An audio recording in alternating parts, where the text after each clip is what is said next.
तर खास आमच्यासाठी श्रीपादनी गावाकडून गुलाबजामुन आणले होते.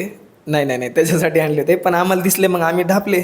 जामून ढापून झाल्यानंतर आम्हाला नाश्ता करायला जायचं होतं. मग खाली ग्राउंड फ्लोअरला आलो, सगळ्यांनी आवरलं वगैरे आणि डायरेक्ट आलो आम्ही सुदामाचे पोहे खायला. तर मी इथं आलो आणि हे माझे 2 सुदामा बघू शकतात. तर मग काय त्याच्यानंतर अरे बापरे हे काय याला काय म्हणतात काय माहिती.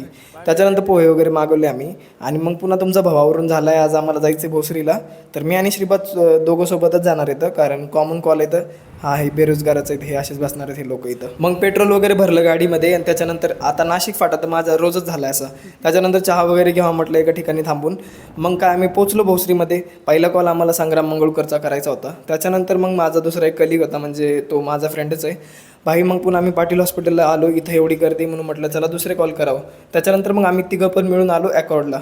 मग अलार्टचे कॉल वगैरे करण्यासाठी आलो होतो आणि फायनली मला इथं आमच्या PCMC ग्रुपचे जे ॲडमिन आहेत ते भेटले. त्यांच्याशी थोडंसं बोललं, संवाद वगैरे साधला आणि त्याच्यानंतर आम्ही पुढचे जे कॉल आहेत ते करण्यासाठी निघालो. आता बरेचसे कॉमनच कॉल आहेत आमचे म्हणून आम्ही सगळे सोबतच करत होतो. त्याच्यानंतर महावीर बागरेचा यांचा पण कॉल केला आणि आपला भाऊ इथं RCPA करत होता. त्याच्यानंतर मग म्हटलं चलो कुणाची पहिली लिस्ट येते बघू. आणि दुसरीकडे आलो आम्ही इथं. भाई एवढी गर्दी, लय भूक लागली, म्हणलं जेवणच करतो पहिलं. तेवढ्यात पण माझं नशीब खराब, ती चटणी माझ्या पॅन्टीवर सांडली. काय आता चालायचंच आहे. जेवण वगैरे खतरनाक आहे बघू शकता. जेवण वगैरे झालं आणि लास्ट कॉल करून आम्ही निघालो घराकडं. बाकी ट्रॅव्हलिंग वगैरे खूप झाली म्हणून अवतार थोडा खराब आहे. बाकी भेटतो मी उद्या, तोपर्यंत फॉलो लाईक करून टाका.